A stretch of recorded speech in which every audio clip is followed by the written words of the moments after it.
put a smile on your face when you're moving from place to place. Good morning, good morning, morning. Good morning. Good morning, viewers, and welcome back to the Tobago Updates morning show, coming to you here live from the Port Mall in Scarborough, Tobago.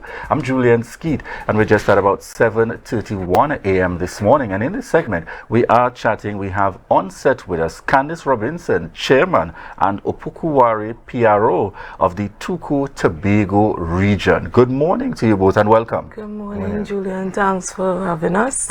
All right. As we get the conversation started, I know we got a conversation started somewhat just a few just a few weeks ago in terms of the taking on of this role and responsibility. Right. I want you to start by putting into context, where things are at currently with relations to TUCO for the Tobago region. Well, at this time, we just having our tents. We're doing our tent.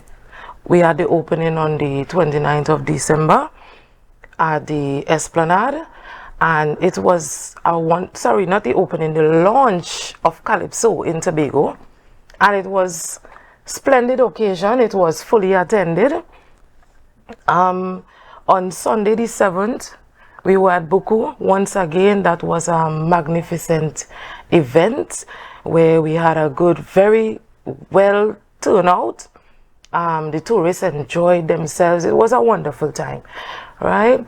On Friday the 12th, we were at Shorty's, another ball of a time.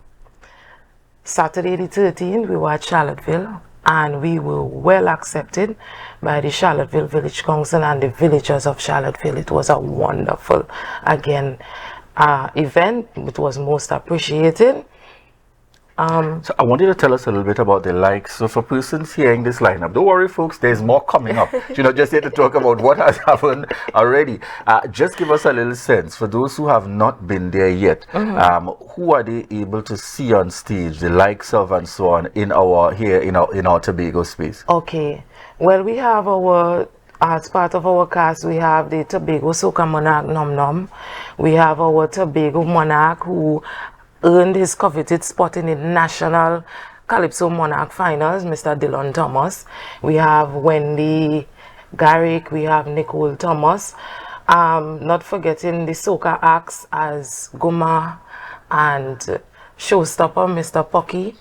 And we have, what's the other guy name again? But there's a lot of them. Yes. Yeah, so, and we have Prince Unique as guest artist as well. So it's a wonderful, wonderful cast, and I must say they've been cooperating very well and doing exactly what is expected of them. So this season is great. Excellent. Yeah. And we want to bring you in the conversation here, Opoku Ware, Public Relations Officer. And I also want to get your perspective. I know you have toiled in the vineyard for some time, to ensure that things are where it is at for today in terms of TUCO. And I'm certain you still have more that you want to see happen for TUCO. How do you feel in relation to what some may describe as the progress and the movement of TUCO from then to where things are at now? Well, the whole thing is about the Calypso art form, and we have to recognize that Calypso is a beautiful art form left for us by our foreparents who were taken from their home in Africa and brought to the Caribbean, because Calypso is really an African praise song which tells the stories of life in song. So in the glory days of Africa, you used to have these praise singers moving from communities to communities, singing about life stories and things that happen. And it is that tradition that they were able to bring in the holds of the slave ships to the Caribbean region. And that is why in the early days of Calypso, on the plantations, they had to hide to practice the art and so on. But after chattel slavery, and even during chattel slavery, on every plantation, even in Tobago, had Calypso going on, right? And after chattel slavery, in the days of colonialism, when we were ruled by the British, there was a heavy-handed oppression of the calypso art by the colonial rulers, which even continued under the neo-colonial people who took over. In that, it was illegal to have a calypso tent, and it was only in 1923 when a guy called Railway Douglas, he had the first calypso tent in Trinidad and Tobago. And it was still illegal, and it was Uriah Butler, who was allied with our own APT James, that took the issue of calypso tents to the then Legislative Council, which was the parliament in those days, and fought in the 1940s to make it legal to have a calypso tent. So what we are having here now, we must recognize that it took a Herculean struggle by some of our brothers and sisters who came before in order to keep the art alive.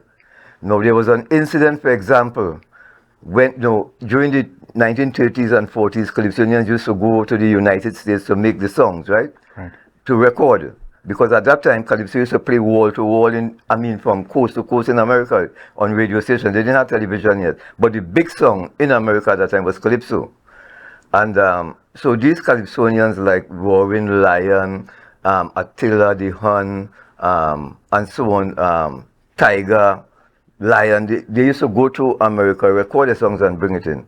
Now, one of the songs that once they went, and one of the songs that was something against the governor, the British governor, he did not like the song. So it had hundreds of people waiting on the port in Trinidad to hear the songs that the men came back with. And this governor ordered the ships, his coast guard, to go out to the ocean, seize all the records and dump them in the ocean. The point I'm trying to make is that the kind of oppression that the calypso art had to go through to survive. So we can't play around with it, you know what I mean? If you have something that is beautiful and cherished that your foreparents leave for you, it is your right and your duty to ensure that it continues to reach the heights of excellence that it reached. As I tell you that Calypso was wall to wall. In fact, the first record that sold 1 million copies was a Calypso in the world, 1 million copies. And what has happened, or what happened through the years, is that because Calypso was the voice of the people, at that time, when the real voice to talk about the issues of the day, the oppression, the hardships that our people were going through, because remember at that time, most of our people, the Africans and Indians in Trinidad and Tobago, were an exploited lot. We had nothing to talk about in Tobago here. Calypso was happening because you had Calypso. People tell you that you had Calypso tents all over Tobago. In Scarborough, we had a guy called Saunders who had a tent. They had a tent in Wilson, they had one in Rosehill. They had, you hear about Calypso coming out of places like Roxborough and Lekoto and so on. So that what we are attempting to do, and what the national leadership headed by Ainsley King is trying to do, is effecting a new revolution in Calypso. We intend to pursue a revolution to bring back Calypso to the glory days it was at, and to ensure that the roots of Calypso remain firm. Because what he was trying to do is to say, well, look, the thing to carry is soca, so their concept of soca was some naked women with bath suits and women whining on a stage and so on, and men singing about Bam Bam and all this kind of nonsense and wine. What has to happen? The message, the Calypso, even though you're singing up tempo, you could, because Calypso is about entertainment too. It has involved into that. So it's certainly for us not to take for granted that foundation in the mix. Candice, I want you to tell us as well, and certainly you must be pleased to have the opportunity of that kind of expertise and experience as part of your team in terms of continuing to move forward with TUCO. For those viewers, tell us about the upcoming initiatives where they can certainly look forward to connecting with TUCO in terms of the roving tent. Okay, well, people, this Friday, we're at the Soca Under the Salmon Tree, that's up at the Old Market Car Park at Tambrin. So you can come out in your numbers and see the Calypsonians and the soca artists there. On Saturday the 20th, we go to the Ocean View Lounge at Delaford Bay Road. right? So once again, we urging you, come out in your numbers and let's have a fun time. As they say, true as it is said, TUCO's logo, True Calypso or Stories Are Told. Come out and hear some of our stories. On the 22nd of January, that's on a Monday night, we are hosting the Judges Night, the TUCO Magnificent Glow Judges Night, and that would be at the Fairfield Complex from 7 p.m. Of course, it's a paid event. It's $100. Come out in your numbers. Let's see who are the people qualifying to the next level. Let's get to interact and see what is really taking place in Calypso in Tobago, because as far as I'm concerned, Calypso isn't going anywhere no time soon. Right? On the 26th, that's Friday the 26th, we're at Pembroke. That's at the corner on the main road. Right. We have some tentative events like Plymouth. We have Doggy and Ludo.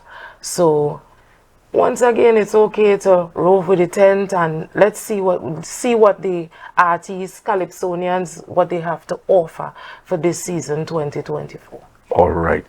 Could you just ensure that you remind us contact information for those persons wanting to reach out or social media to connect with TUCO Tobago region? Okay, so we have an email address. It's called tucotobago@gmail.com. There's a TUCO line, which is 360-8826. And my personal cell phone, 382-5677. All right, so we got to leave it there for this morning. Candice Robinson, Chairman and Opoku Ware, PRO of the TUCO Tobago region. I want to say thank you very much for joining us here in studio, providing us with updates, folks. And have no fear, we're certainly going to be continuing to connect with them as we head on into the Carnival season here in Tobago. All right, viewers, we want to thank you so much for continuing to choose the Tobago Updates morning show. And at this point, we prepare to head on out to a break. We want to remind you that this is your opportunity to share the live. Share the live. Share the live.